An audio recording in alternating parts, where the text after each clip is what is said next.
And now, it's time for another Dice Tower review with Tom Vasel. Belfort is a game from Tasty Minstrel Games. I hadn't even heard of it, so I went to Gen Con, saw it laid out, and I thought, wow, this is a really exceptionally looking game. I mean, a pentagon board is something that draws me to it, but the artwork of Josh Capel, also pretty neat. And I looked at it, I thought, oh, is it, yet another Euro? But it looked like it might be a little bit more than that. And hey, there's elves and dwarves, so yes, while that's kind of getting to be an overused theme, it's not quite an overused theme in the Euro genre anyway. So let's take a closer look at it.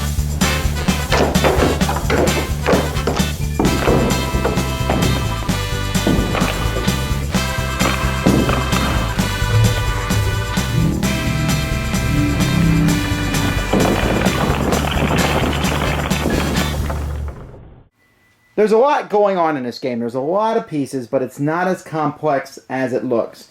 First of all, major props to Josh Capel for his artwork. Love the artwork. I love how when you look across the city here, it just looks fantastic. Looks like a little city. Very nicely done. And I like how this board here, which has different things on it. For example, the game has gnomes, and you put the gnomes over here. And there's a deck of cards, and the cards fit here, but the whole thing looks like a clipboard, and that just works well. And then each player has their own little sheet here, which tells you about all the different cards, all the price of the card, and has a spot so you can put your turn order on that spot. And you can even put your resources underneath it if there was room on the table, and put all the different things that you have. Players are going to be getting a pile of pieces in their color. They're going to be getting elves and dwarves. They're shaped differently, squares and circles, and also get little Monopoly houses, which they'll be using for area control.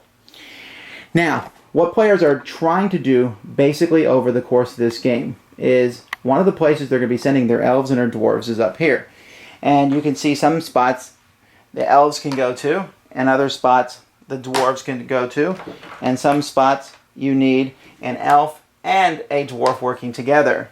And then some spots can take an elf or a dwarf. Now, the first spot gives you wood for each elf you send there. The next one gives you a stone for each dwarf you send there. The next one gives you an iron for each combo you send there. And the next one gives you a gold for either one that you send there. You can also send people here, and you can see there's circles and squares. You can send somebody there to get someone new to join you, because on the side over here you have a whole pile of extra elves and dwarves who might join you. And then you can send people here if you don't like your turn order and change your turn order. Now, what players have to do over the course of the game is they are getting resources so that they can build buildings. Now, there's going to be some buildings placed on the board called guilds. These buildings are chosen. There's different decks, like you can pick the I for interactive deck, or you can do B. There's different decks that you can try, or you can be like me and just mix them all together, and you'll be placing these randomly from your deck, or all the decks, or whatever decks you choose, or on the board in different spots. And these also give another place where you can send your elves and dwarves, and these cost $1 to go visit them, but they give you a special building. Like, for example, if you go to the Bankers Guild, you get $3 from the supply. If you go to the Thieves Guild, you can steal $2 from another player, or one from up to 3 different players. Or the Libraries Guild, draw 3 cards from the deck, then discard 1 card from your hand. Now, you're going to have some cards from the deck face up, but players are trying to get these cards, and each card, like these gardens here, has some resources. This costs 3 wood and 2 stone. If you build that, you then stick a house of your color on one of the gardens on the board that is currently unowned. So here's a garden here, and I put one on it. And that's a neat focus of the game, because when you buy a building, a card, you put the card in front of you to show that you have that building, but you also put it on the board. And some of the buildings, like these guardhouse in the middle, actually have 2 spots. And the reason for this is because each section of the board, and they come apart like that so you can score them, at the end of each scoring round, and there's 3 of them after spring, summer, and autumn, whoever has the most on each section of the board is going to score points. So it's an area control game, but it's also a worker placement game in which you're putting people down. Now, some of the cards, like this garden I showed you, also has this pentagon symbol in which you need to basically hire a gnome, and he's basically a key. You put him there, and now this works here. This lets me change elves into, I don't know, funny, happy elves.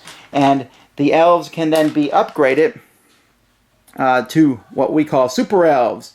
And the big difference in super elves is when you send them off to the resources over here, they will collect double. Woo! Super elf! And you can do the same thing to dwarves. And the different buildings have different abilities. See, the pub changes the dwarf to super dwarf, or also known as drunken dwarf. Or here you can get extra cards if you have the library. The tower, if you do this, you get another gnome for free. The blacksmith, if you unlock this one, you can change a gold in for iron. Iron's tough to get. In fact, all the resources are tough to get. But the game takes place over 7 turns, and each turn you put out your workers, you collect your resources, you build buildings. You also have to pay taxes. Don't get points too early in this game, because whenever you get points, depending on what section of the board you're in, if you're in this section here, you have to pay 4 gold each turn as a tax. But fortunately, the buildings that you are building will be giving you money sometimes, like this pub here gives $1. So you also build buildings to give you money. So the game is pretty neat in how everything fits together.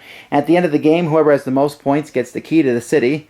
I guess you take it home and put it in your pocket until you play the next game, and then you might have to give it to somebody else. But the artwork, the components, everything is just very stunningly and nicely put together. It's very high quality, everything.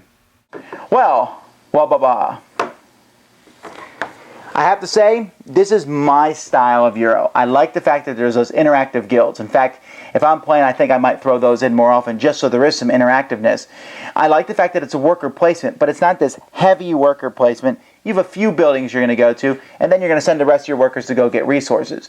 Then you're trying to build cards from your hand, and then put the cards out. It just has a little bit of everything, it seems. Area control, worker placement, card management, and a little bit of everything sometimes is a good thing. Sometimes it can be a big mess of nothing, but this is not difficult, and the whole thing just works thematically.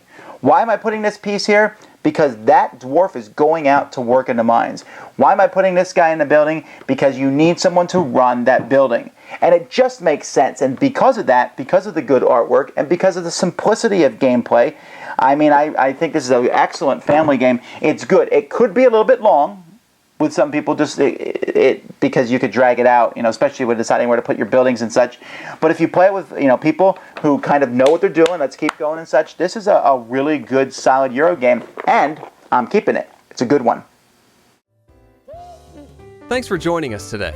For more written, audio, and video reviews, as well as the #1 board game podcast, check out the website at www.thedicetower.com.